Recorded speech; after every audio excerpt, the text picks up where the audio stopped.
Welcome to Lumen this day, dear viewers, and good morning to all of you watching or tuned in to Lumen TV channel 101 on Top Star. A special morning to all those watching from Chitentabunga for obvious reasons. Vincent, welcome to the program. Thank you so much, Sydney. What are the obvious reasons? Of course, I'm sure people would want to know, Sydney. The obvious reasons is that Chitentabunga is in the somewhere in the eastern direction of Zambia, and so you know that's where the sun comes from. So I know they've already woken up, and they've been doing their chores, and some have already gone into their fields, others in their various days' work. So that is the obvious reason, because I know those in the western could be sleeping because you know the sun rises from this side and sets from the other end. I thought to talk about the far east, because I think eastern province should be the furthest when we talk about east. Yeah, I spoke of what I know, but obviously that is also what you know. So otherwise we'll be going even further beyond Zambia. I'm talking about Malawi. Yeah. Okay. So, dear viewers, like we've said, you're welcome to this program. You can please take part through text messages and even phone calls. But what do we have today on the table? We have a story on the malaria vaccine. We also have a story on the vice president who is saying she's an obedient, submissive wife, but also the president honors educators. Then we have Chipolopolo who are playing when is it tomorrow? Yes, so those are some of the stories that we have, and we right away take it up by beginning with this one. Zambia set to launch a new malaria vaccine targeting young children. Zambia has received its consignment of a new malaria vaccine and is preparing to launch it this month as part of the national strategy to strengthen prevention and reduce malaria-related deaths. Yeah, it also says End Malaria Council EMC liaison officer Dr. Dennis Msonda confirmed the vaccine targeted at children under 6 will first be administered to districts with high malaria prevalence. He described the development as a major step forward in the country's fight against malaria. While the vaccine is available in most districts, Dr. Msonda explained that the rollout will begin in high incidence area before expanding nationwide. The official launch to be officiated by Minister of Health Elijah Mchema is expected within the next 2 weeks. Dr. Msonda also reaffirmed that the EMS's commitment to supporting government efforts in malaria elimination, emphasizing that a combination of vaccines, mosquito nets, and indoor residue spray remains crucial to achieving a malaria-free Zambia. Vincent, the issue of malaria has been with us for many years, and statistics still remain very high, and including deaths.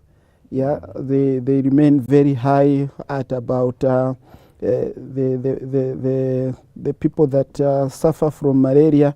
As of 2023, Zambia stood at 11.3 million malaria infections, and in 2022, 8.1. You see that it goes up, and then in terms of deaths in 2023, Zambia recorded about 1,602 people dying of this disease.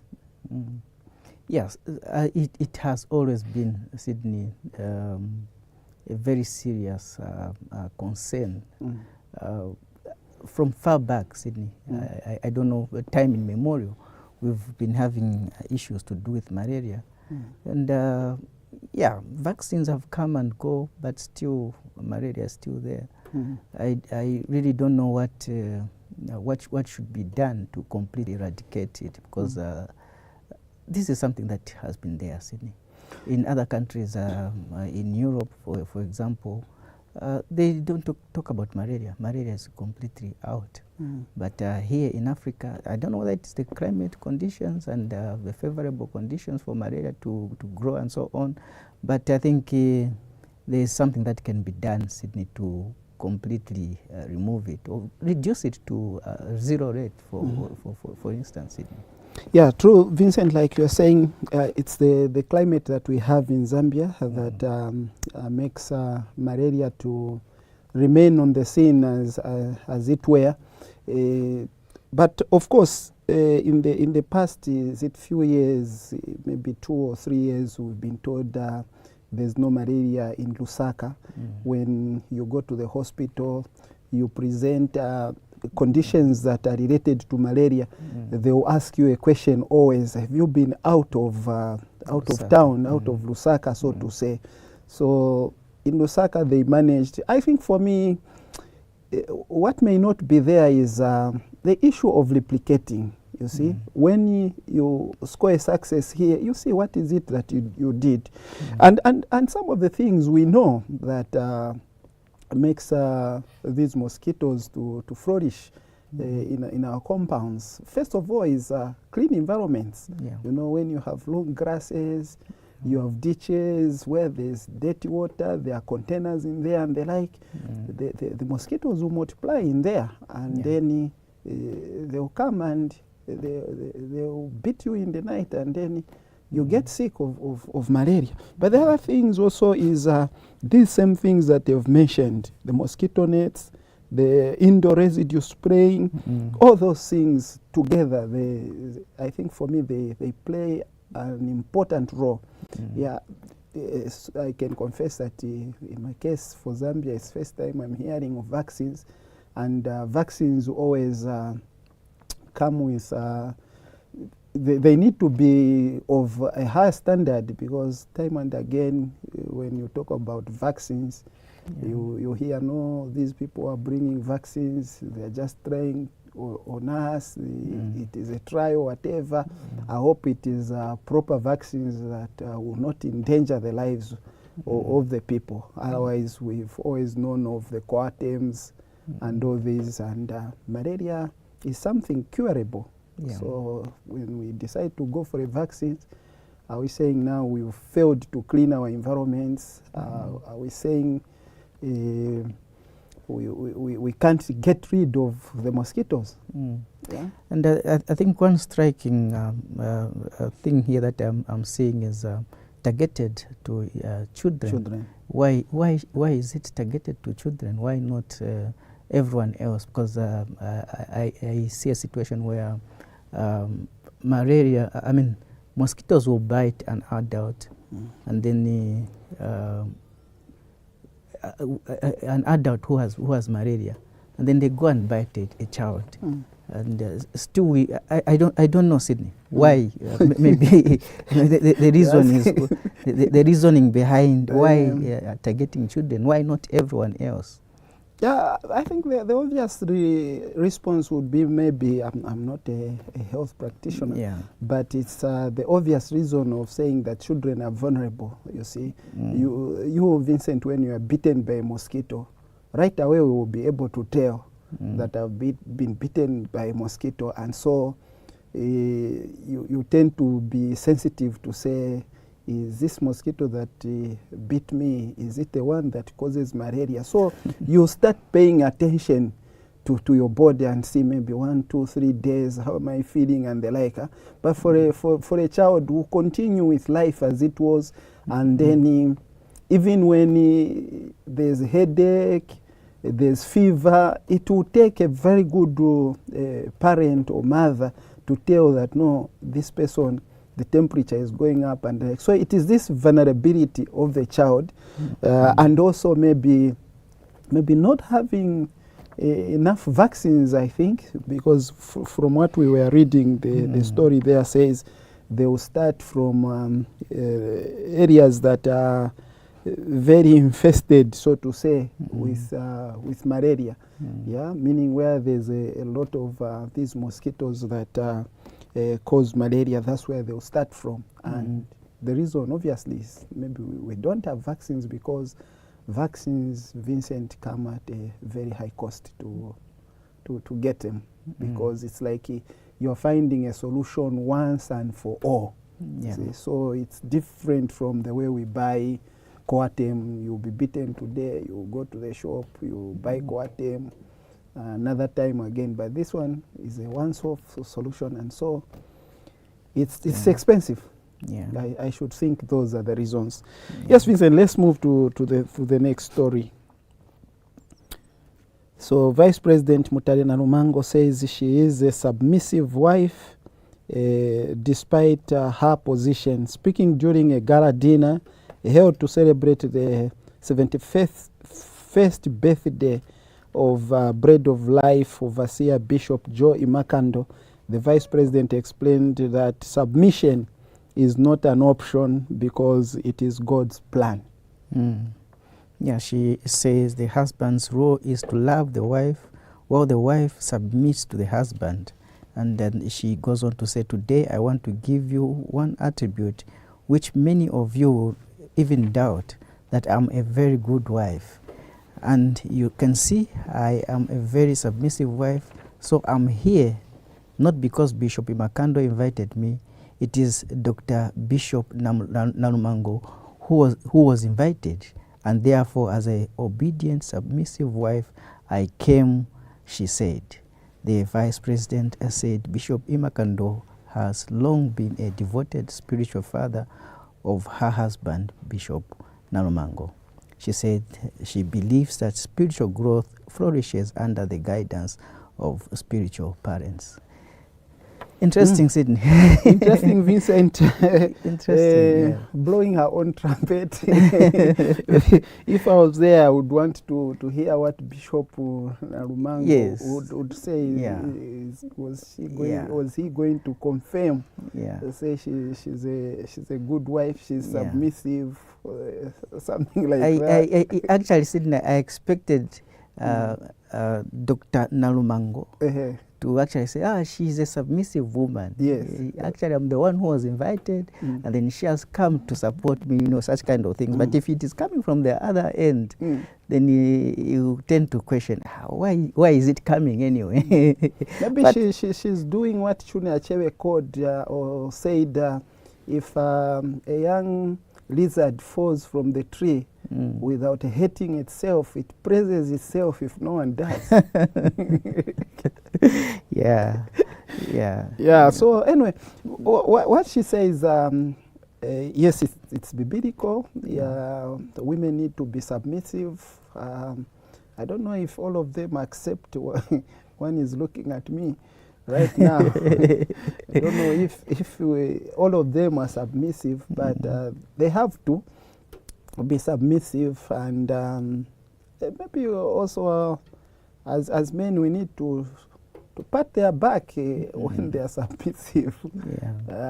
It's important anyway that women should be submissive, and that way I think marriage flourishes.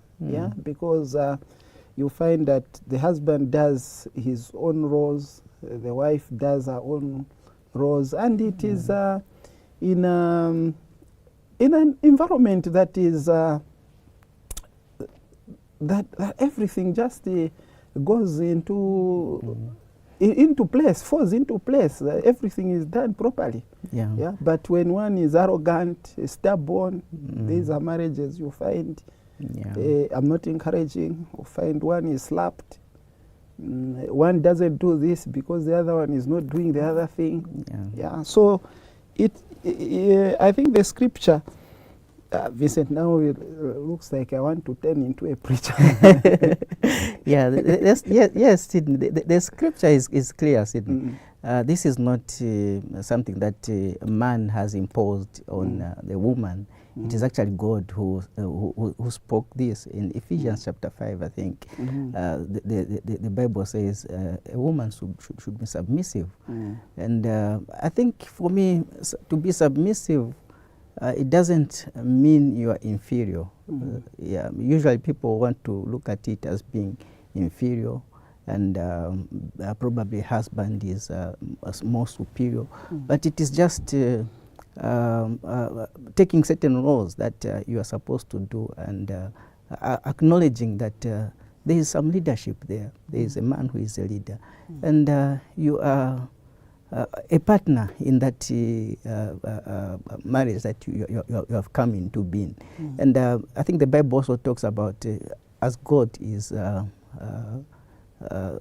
head of the church. Head of the church. Man is also head of the family. Head of the family, yes. So I think it is the roles that should be clearly defined. And I think it's a situation where we've seen a lot of marriages breaking down because maybe submissive is not there. The man is talking about this, the woman is talking about other things. And then, I mean, there's no coordination at the end of the day. And because someone feels if my husband says this, then he's trying to control me, you know, over-controlling and so on. And as a result, find that marriages are breaking. So for me, I think submissive is very important, and I think it's good that she talked about it so that we can even talk about it, Sydney. Yeah, we talk about it. Of course, we don't want to start analyzing her, but of course we know she's a vice president, she's a public figure, and we see her, and even her dressing and the way she speaks, the way she interacts, general conduct, we are able to see, and all of us can make conclusions of what kind of a person she is. So I think it is good that she said it, and you know, sometimes we can say, no, maybe the husband needed to say it rather than her. But again, the way we get married, you find one is more on the talking side, the other one is not. Very true. So maybe she brought out what she's been told in the house by the husband.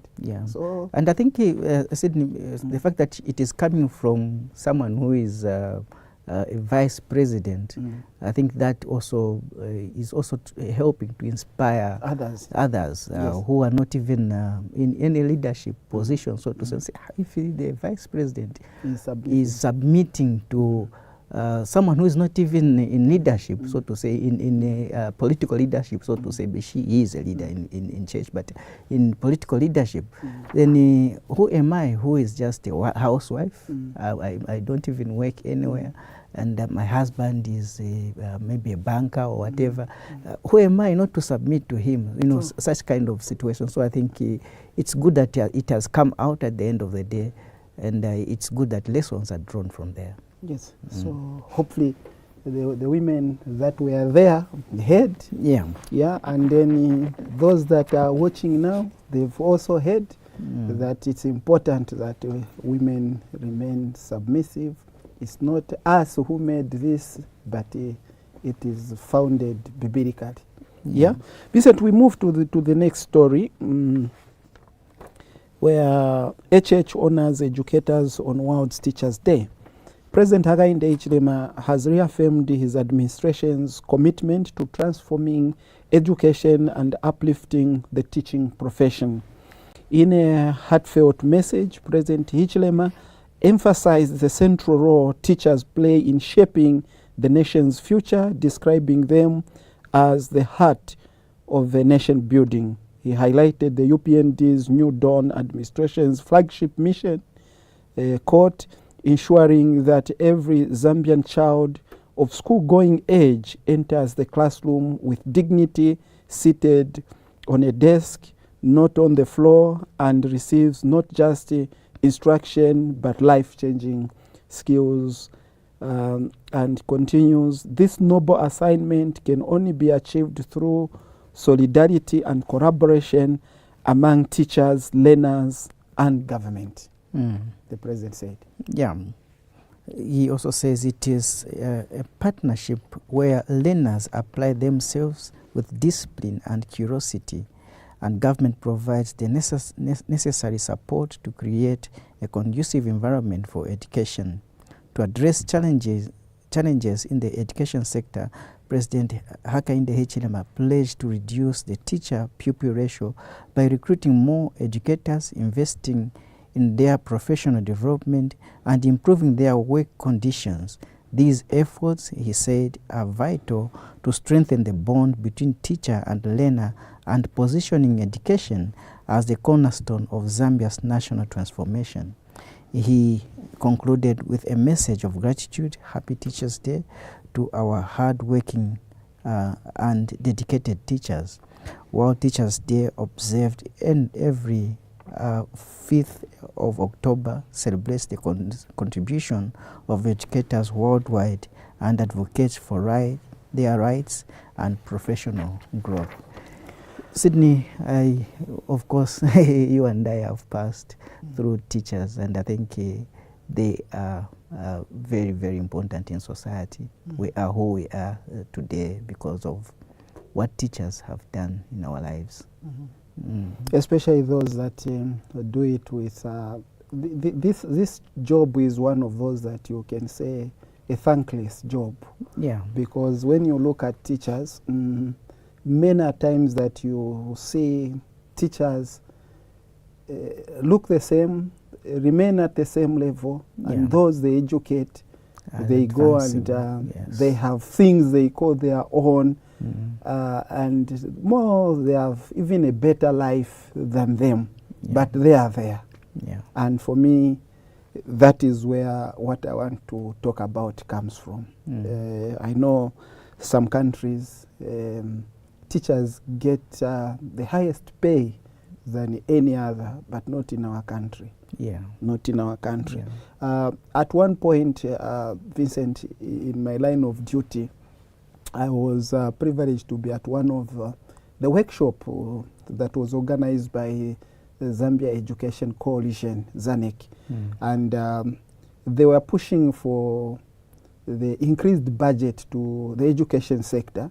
And so they called the parliamentarians to sensitize them on why there was this need. And I'll tell you, at that particular time, MPs like Honorable Given Lubinda, Honorable Garin Kombo, there were people who were in opposition. And also Honorable Hive Hamdudu. And I want to talk about what Honorable Hamdudu, the contribution that he made to this workshop. He raised his hand and he said, ZANEC, I appreciate you for this workshop.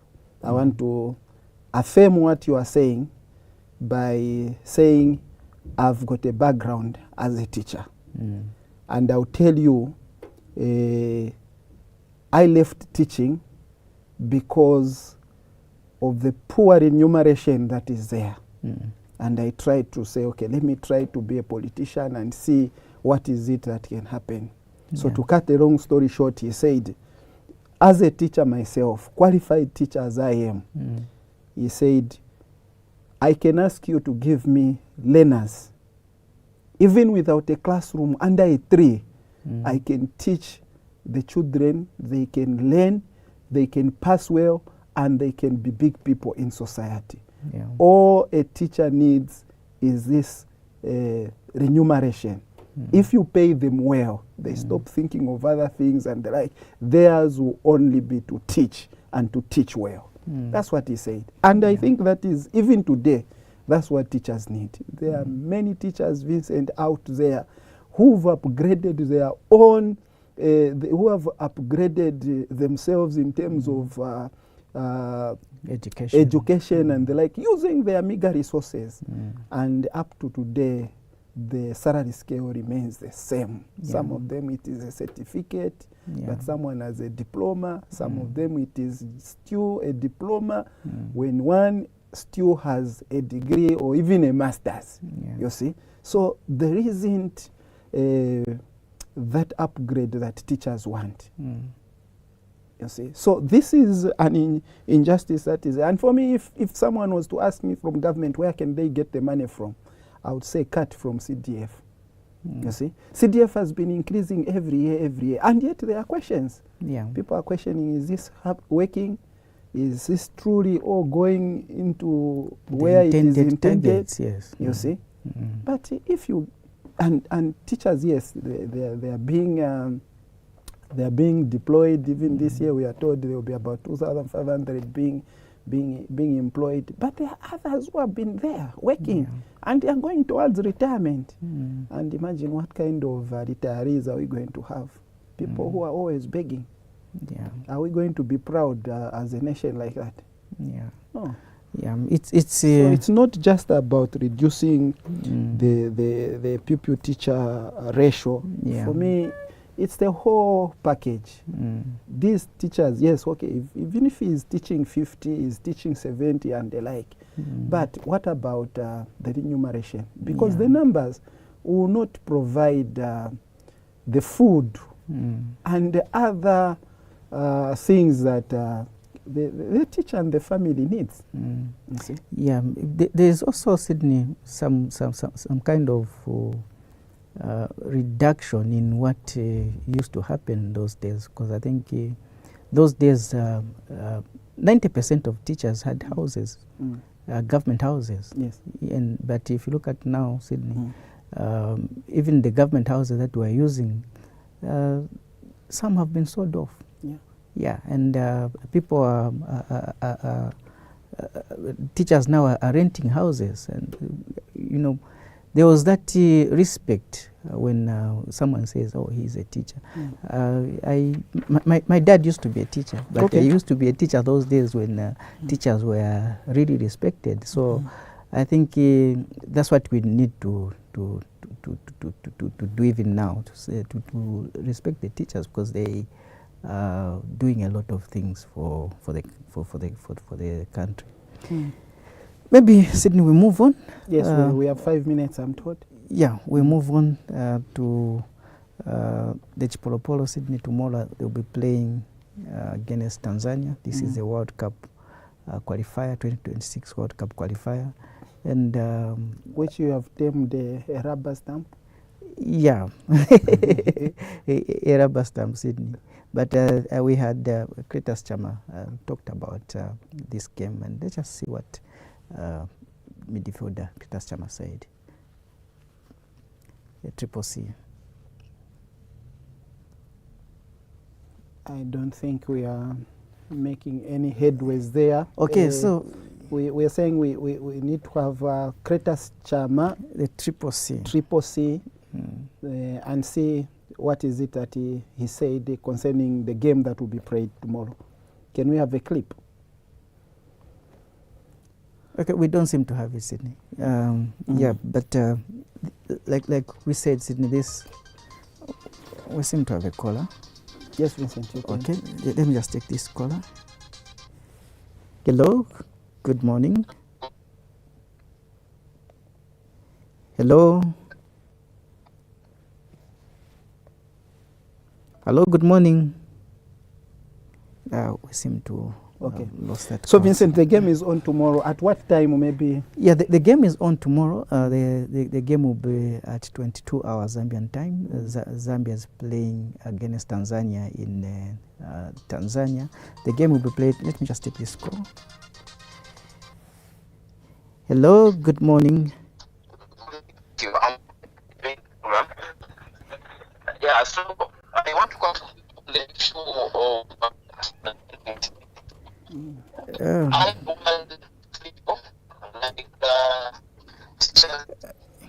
hello, the line is a bit bad. Hello, can you hear me? Yes, I can hear you now.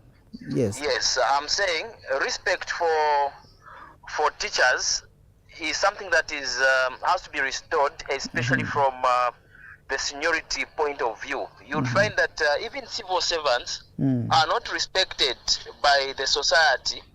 Looking at the way people maybe tend to take them, especially those in the senior position. Yeah, so I think the way a teacher, the way a civil servant is supposed to be talked to with the seniority, maybe police officers and so on. So this issue of respect would start with seniority. That was just my submission. Thank you very much.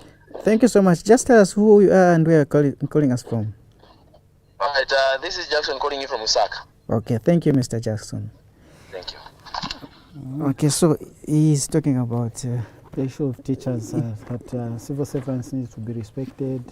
Yeah. Seniority. Seniority, respect should start from seniority, Sydney. Yeah. Okay. Okay. Yeah, so we're talking, so thank you very much for that contribution. Vincent, we are talking about the game that Zambia plays tomorrow, that is at 22 hours against Tanzania. Yeah. In a World Cup qualifier in which Morocco has already qualified, and Zambia is vying for what? Best loser? Best, is vying for second position, which is not, which is a bit difficult because Tanzania is already on second position, and a win for Tanzania would just make things completely difficult for Zambia. Yeah. But Sydney, in the interest of time, and I think we've been signaled that we are almost getting out of time. Yes. And there's something about the teachers, Sydney. During their celebration, of course, on the 5th of October, they do celebrate in various ways, Sydney. And maybe just let us look at how and we end some with that. teachers so celebrated. Yeah. So if already we can say our byes as we see the video, then we signal ourselves out of here until when we come back on Thursday. So thank you to you who have been following. Thank you for the ones who called. And join us again on Thursday at the same time and same place. Continue watching Lumen TV, Zambia, and let us enjoy this as we join our teachers and respect them. Bye for now.